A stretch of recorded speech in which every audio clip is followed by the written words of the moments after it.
Advance mag-isip buds ha. Ikaw gumagawa ng kwento mo. Opo, hindi lang po kayo marunong magkwento.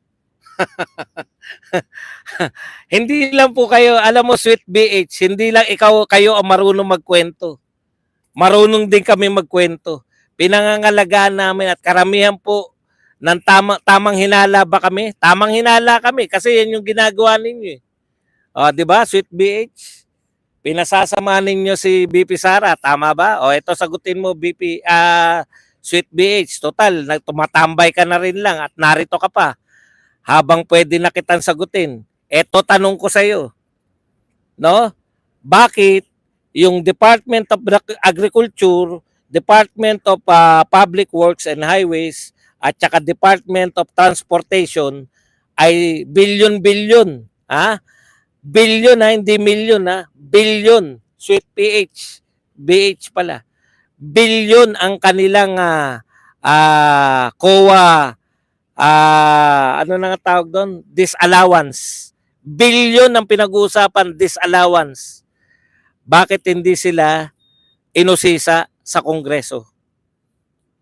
Bakit ang OBP milyon lang inusisa? Di ba? Patas ba? Patas ba? BH? Sagot! Sweet BH. Basa tayo. Durugin na yan. Napakabobo, mana sa amo niyang bangag. Yan lang sasabihin mo, nagkukwento ko. Bakit? Hindi ba totoo na private? Totoo.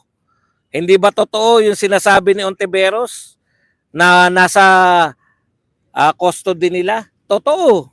Ano inaangal mo hindi totoo? Dito, pawang katotohanan tayo. Gumagawa tayo ng kwento. Hindi tayo gumagawa rito ng kwento. Nakabatay po sa katotohanan. Ang sinasabi ko, pag yan nagbago, pag yan biglang in-involve, ayan na yun. Kaya private plane. Kaya nasa custody. Anong laglag? Anong laglag? Zoe Bito, punta ka sa unahan. Punta ka sa unahan. Doon mo makinig ka. Kasi vlog to eh. Hindi to hindi tayo nag-uusap. Nag-vlog ako, sinabi ko kung bakit nilaglag. Punta ka lang sa unahan.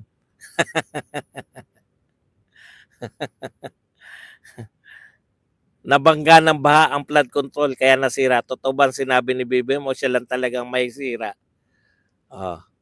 Huwag kang magsabi, Idol Badong Aratilis, na kung may utang na loob ka sa isang tao ay di nasuwagin.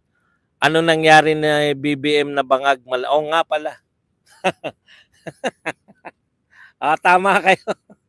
Sa atin lang pala sa atin lang pala matitinong tao. Morning Boss Badong, ano ang resulta sa hearing ng KOJC? Tuloy pa ba ang pambabalahura? Tuloy pa po.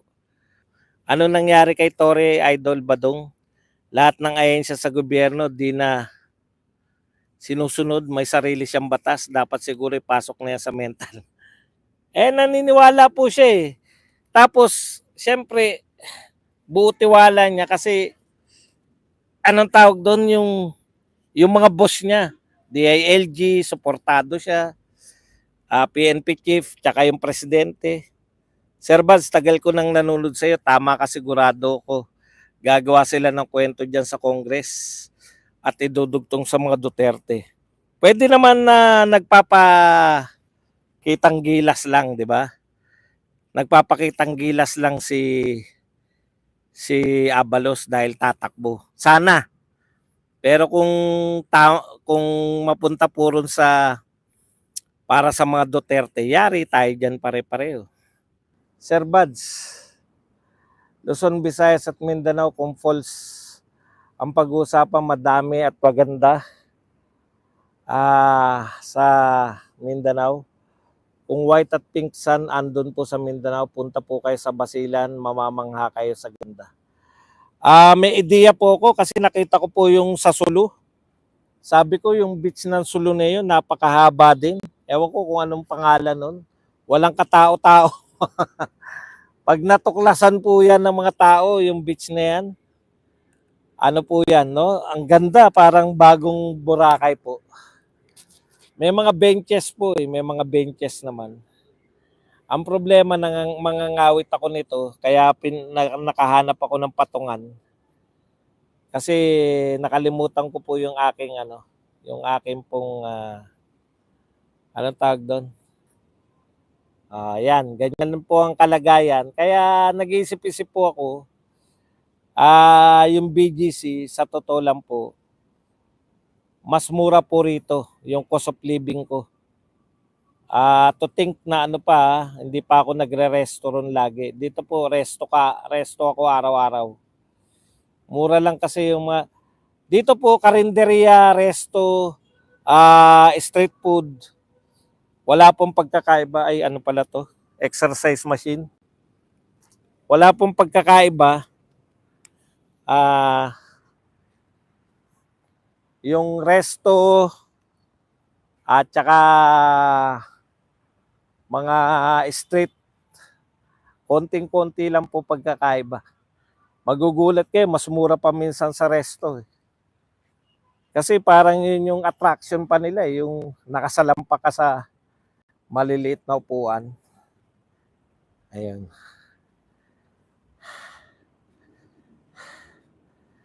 Yan pong hingal na yan po mahirap bayaran yan. Ayun, nakikita niyo yung mga foreigner na tumatakbo na yan.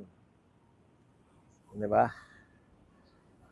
So, kung ang buhay niyo po kung gusto niyo pong buhay yung sasalampak lang kayo, upo lang kayo,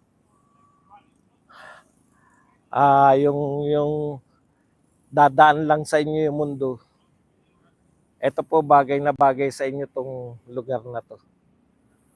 Mura pa. Hanggat mura pa. Ang problema rito sa Vietnam, hindi ka pwede magmay-ari ng mga lupain. So, mangungupahan ka lang. Pero mura lang po upa.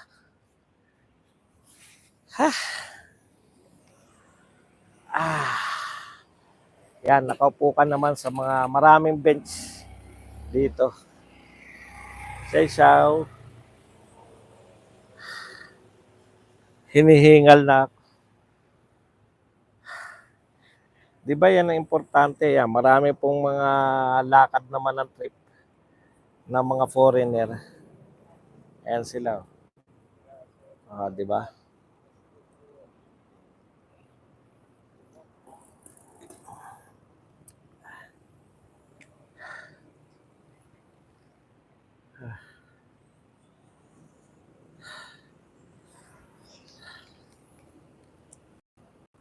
Babasa pa po tayo. Vietnam dating, hindi, hanggang ngayon po, hindi po naman sila. Yun pa rin po ang kanilang ano. Kaya lang, para silang China na dual. Ang tawag sa kanila, one country, two system, no? Yung China, ganun din eh. Inadapt po nila yung ano pa rin sila, namumuno Communist Party, pero nag-adapt na po sila ng capitalist system. Parang China rin. So, yan. Yan daw ang susunod na Singapore, sabi ng kakilala ko.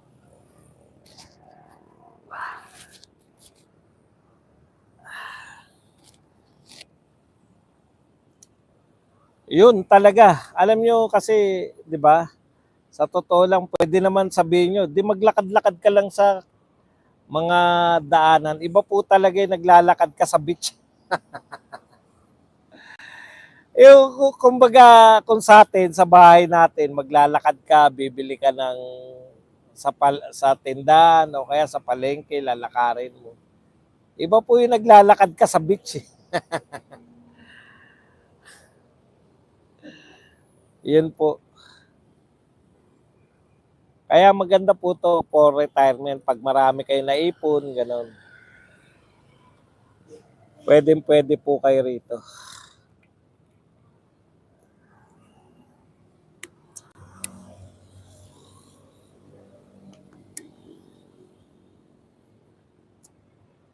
Yung mga malls dito kakaiba, hindi po yung mga malls sa Hanoi, marami ko nakita mall. Kaya lang yung mga mall po kasi sa ibang bansa, bihira po yung katulad sa atin na mall na sama-sama, may sinihan, may iba't ibang bilihan, no? Dito po pag sinabing mga mall, mall talaga lang. Mall lang na ano na anong tawag doon?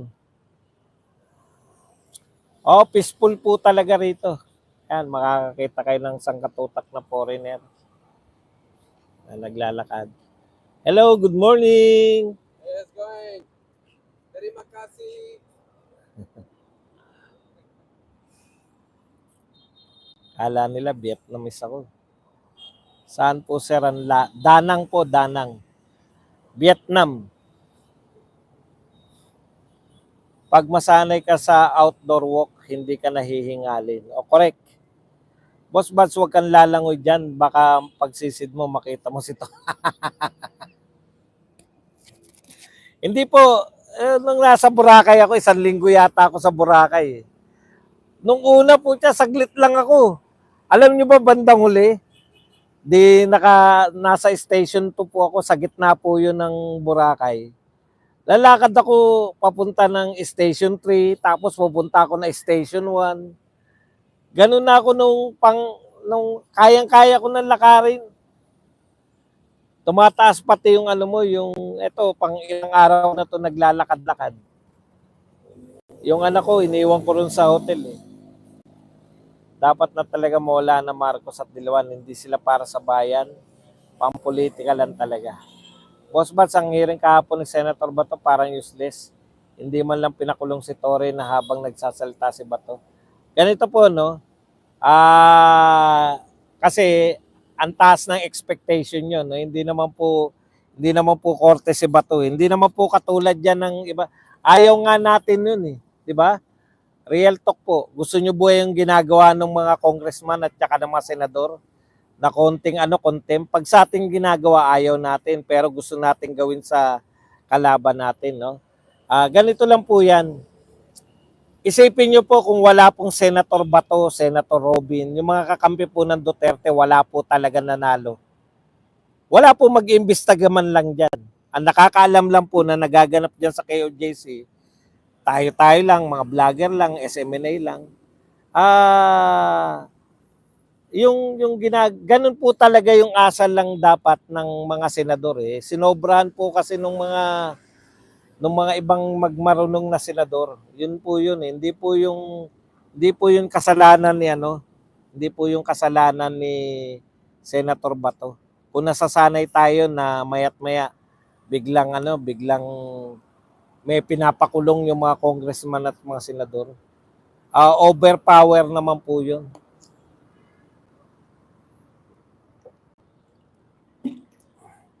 Pero at least, kahit papano, kinover ng media, yung mga hukay, hindi na nila madidinay yun eh. Yung bagong semento pa lang, kinover, nakita ko eh, nasa GMA, nasa ibang eh. Huwag natin boto mga alipores ni Bangag, straight na tayo sa 2026. Imaginein po ninyo, siyempre, ano kaya mangyayari kung ang maipanalo natin panay mga attorney? Natatakbong senador, di ba? Panay attorney. Yun eh, yung pagkakaiba eh. Ang ganda, no? Mahaba po yan. Dito naman po mga restaurant. Akala